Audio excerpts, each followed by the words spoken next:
of high school first team rugby players. They are 16 to 18 years old and they play in a pretty competitive league. Now what we did was we performed pre-season testing on them. So this is October testing and their season only starts in March. Okay, we've got all the basic tests there. We've got height, weight, vertical jump, medicine ball throw, a bench press, a 1 rep max pull-up, a 5 rep max squat, and a speed test. Okay, at that stage, because it was off season, we weren't given an aerobic endurance test because it was probably too early in the season to worry about that. So what I did first of all is using some normative data that I grabbed off of BoxSmart. Okay, I went through and I traffic lighted.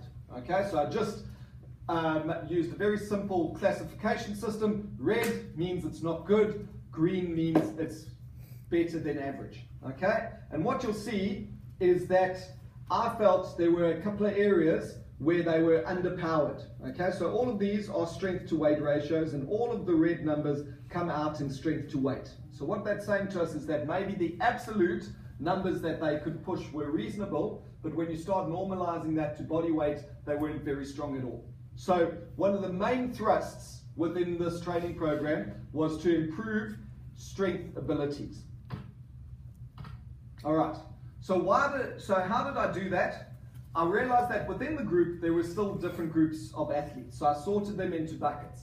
Knowing what the requirements are of rugby, we understand that size is an important factor, particularly for guys who are very lightweight. Okay, so for that reason, we had a hypertrophy group to try and assist guys who were maybe a little bit undersized.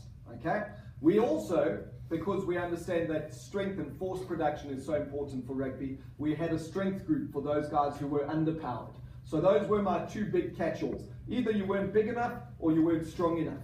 All right, and then everyone who was both strong enough and big enough fitted into the third group, where what we were trying to do there was develop their explosive power.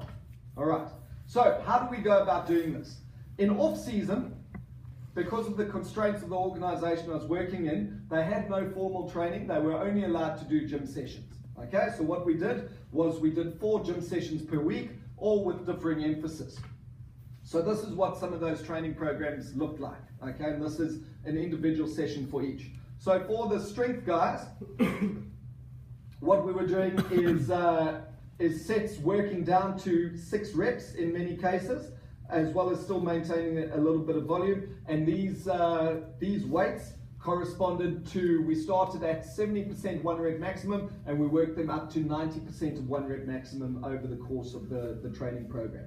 For the hypertrophy emphasis, we adjusted that by including more training volume. So you'll see that there were more absolute sets, more absolute reps lifted here, and we were working in the 8 to 12 rep zone, and we were working at slightly lower intensities, so we progressed them from about 60% to 80% of 1 rep max over the course of the training program.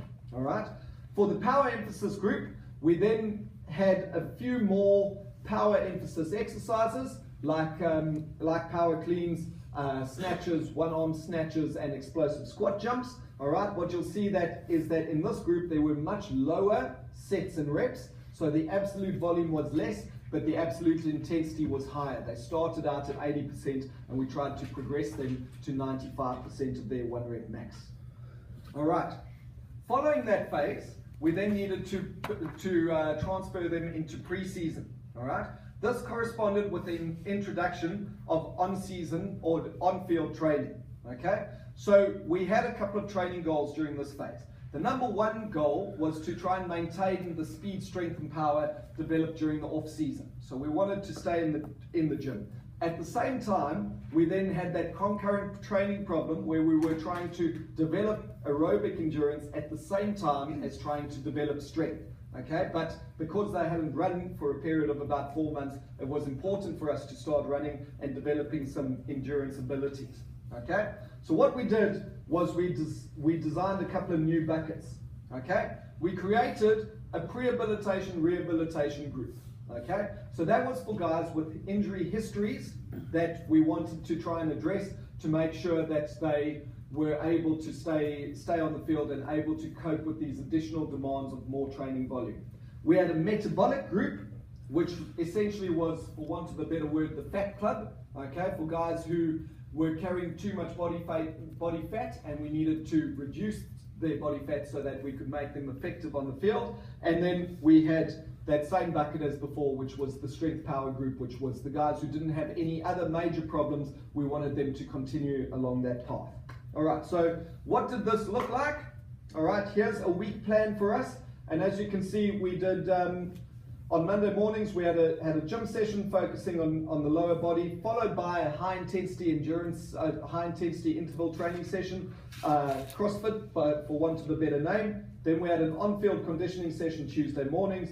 We had afternoon upper body focused gym, and then they had their on-field practice. We built in a complete rest day because there was quite a lot of loading over there, so we wanted to unload them. And then we essentially repeated about the same thing. So we had on-field conditioning Thursday morning, lower body set followed by rugby practice, and then an upper body session followed by core training on a Friday.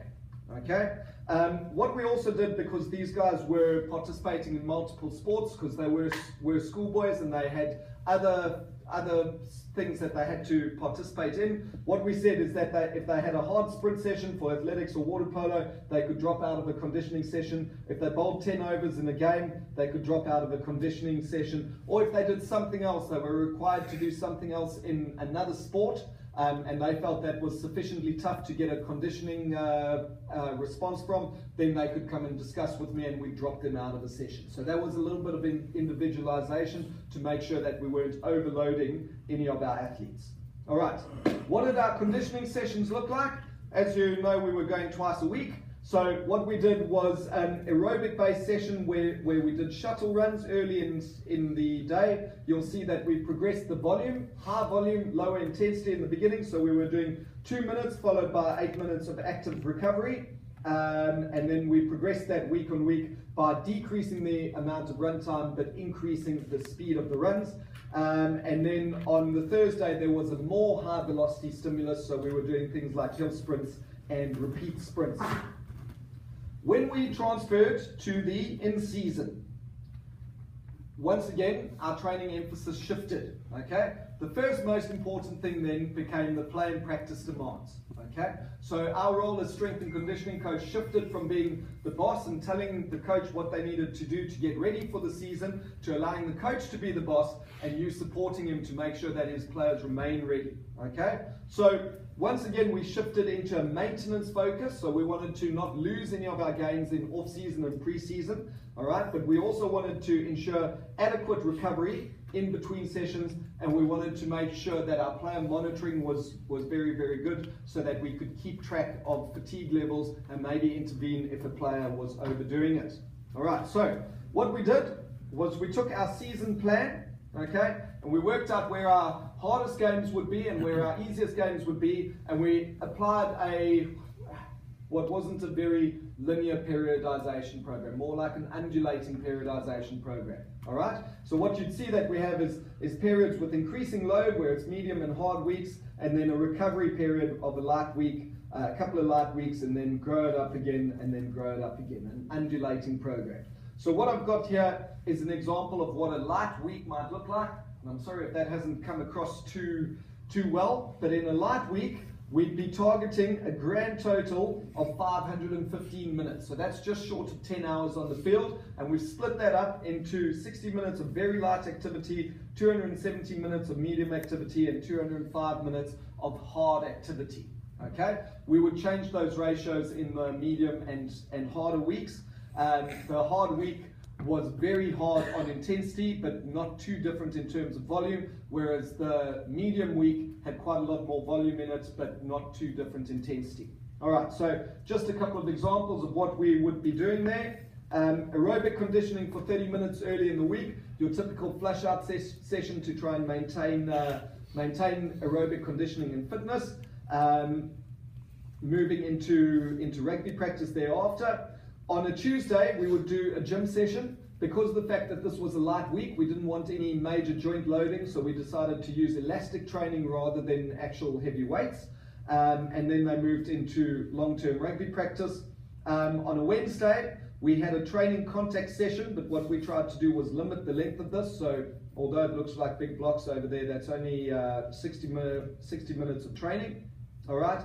On a Thursday, we had our gym session where they actually lifted weights and there was strength maintenance. And then we moved into a relatively light rugby session, full recovery on Friday, player match on Saturday. In terms of the monitoring, what did we do? We monitored session RPE. So at the end of every session, I got the guys to give me an RPE score. How hard did they think it was? Multiply that by the number of minutes trained so that I could get these bars. All right, so the columns represent the absolute load for the week, while the dots in the line represent the rolling average for the past 4 weeks. And you'll see that aside from this week over here, which wasn't my fault, we had to play 3 games in a week. Aside from that, we kept the acute chronic training load within a reasonable level, so that means that we didn't overreach them at any stage. And the other little bit of monitoring we did was every week we did a 4-minute run test, and you can see that these various different colored icons are the dots, all right? And if the heart rate response was larger than what we might have expected for the 4-minute run test on a day, so there's an example over there as well as there, then we intervened with those individual athletes to try and change their training program to allow them to recover. There we go.